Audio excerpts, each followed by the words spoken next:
Hi friends, Gerard Butler, O'Shea Jackson ప్రధాన పాత్రలు పోషించిన den of thieves part 1, part 2 సినిమాలు ఎలా ఉన్నాయో ఇప్పుడు చూద్దాం. 2018లో రిలీజ్ అయిన ఫస్ట్ పార్ట్ ఒక బ్యాంక్ దోపిడీ నేపథ్యంలో సాగుతుంది. ఈ బ్యాంక్ దోపిడీకి బార్లో పనిచేస్తున్న అటెండర్కి లింక్ ఏంటి, దాన్ని సాల్వ్ చేయడం కోసం నికోలస్ అనే police officer, special investigation police officer ఏం చేశాడు అన్నది కథ. ఆ దోపిడీ తర్వాత డానీ ఏమయ్యాడు, యూరప్ ఎందుకు పారిపోయాడు, యూరప్ వెళ్ళి డైమండ్ దొంగతనాన్ని ఎలా ప్లాన్ చేశాడు, జాబ్ కోల్పోయిన నికోలాస్ డానీతో చేతులు కలిపి ఆ డైమండ్ దొంగతనంలో ఎందుకు పాల్పంచుకున్నాడు అన్నది రెండో పార్ట్లో చూస్తాం. ఇది దోపిడీ నేపథ్యంలో సాగే సినిమా. ఫస్ట్ పార్ట్ పూర్తిగా దోపిడీ నేపథ్యంలోనే జరుగుతుంది. అక్కడక్కడ నికోలస్ కుటుంబ నేపథ్యం, భార్యతో విడాకులు, కూతుర్ని కలవడాలు జరుగుతూ ఉంటాయి. దోపిడీని చాలా ఇంట్రెస్ట్గా తీస్తారు, కాకపోతే అక్కడక్కడ స్లోగా అనిపిస్తుంది సినిమా.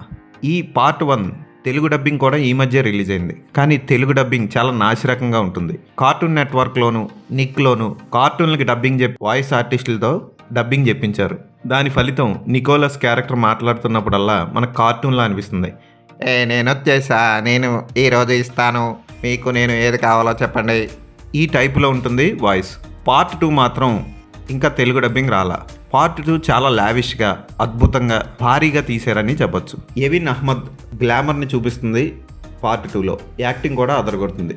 రెండు పార్ట్లోనూ గెరార్డ్ బట్లర్ ఎరగదీశాడని చెప్పొచ్చు. రొటీనే ఇట్లాంటి పాత్రలు ఆయనకి చేయడానికి, కానీ సూపర్గా చేశాడు. ఇక ఆకట్టుకునేదైతే ఓషియా జాక్సన్ కామ్గా ఉంటూనే కన్నింగ్ పాత్ర చేశాడు, అద్భుతంగా పోషించాడు ఆ పాత్రని. క్లైమాక్స్లో నికోలస్ డానీకి ఇచ్చే ట్విస్ట్ బాగుంటుంది. యాక్షన్ దోపిడీ సినిమాలు ఇష్టపడే వాళ్ళు ఖచ్చితంగా చూడొచ్చు. ఫస్ట్ పార్ట్లో గన్ ఫైట్స్ అదిరిపోతాయి. కార్లు వెనక దాక్కొని ఒకరినొకరు కాల్చుకునే సన్నివేశాలు చాలా న్యాచురల్గా ఉంటాయి, చాలా బాగా పిక్చరైజ్ చేశారు. సెకండ్ పార్ట్లో డైమండ్ దోపిడీకి ప్లాన్ వేయడం, దాన్ని ఎగ్జిక్యూట్ చేసే విధానం ఆకట్టుకుంటుంది. యాక్షన్ హైస్ట్ సినిమాలు ఇష్టపడే వాళ్ళు ఈ సినిమాని ఖచ్చితంగా ఒకసారి చూడండి. ఈ రెండు సినిమాలు బాగున్నాయి. ఫోటోగ్రఫీ, కలర్ కరెక్షన్ హాలీవుడ్ స్థాయికి ఏమాత్రం తగ్గలేదు. ఎడిటింగ్ మాత్రం కొంచెం చేయాల్సి ఉంటుంది, ఎందుకంటే చాలా సాగదీసినట్లు అనిపిస్తాయి కొన్ని సీన్లు. ఈ సినిమాలకి నేను ఇచ్చే రేటింగ్ 3/5.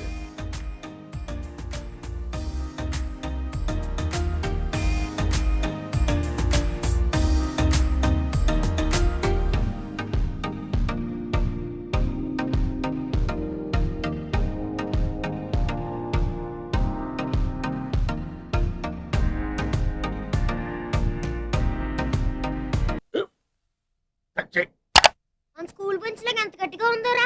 కొట్రా, కొట్టు, పర్లేదు, కొట్టు. అబ్బా చైన్ పెట్టేసింది బాబాయ్. ఆ, నీకు నొప్పి ఏంటి ఆ, నువ్వు కొడతావా? కమా బిట్ మీ యార్. వద్దు బాబాయ్. వాడిని నేను కొట్టడం లేదమ్మా, వాడినే నన్ను కొట్టమంటున్నాను. ఆ. నువ్వేం కంగారు పడక్కర్లేదు. అడుగుతావేంటి?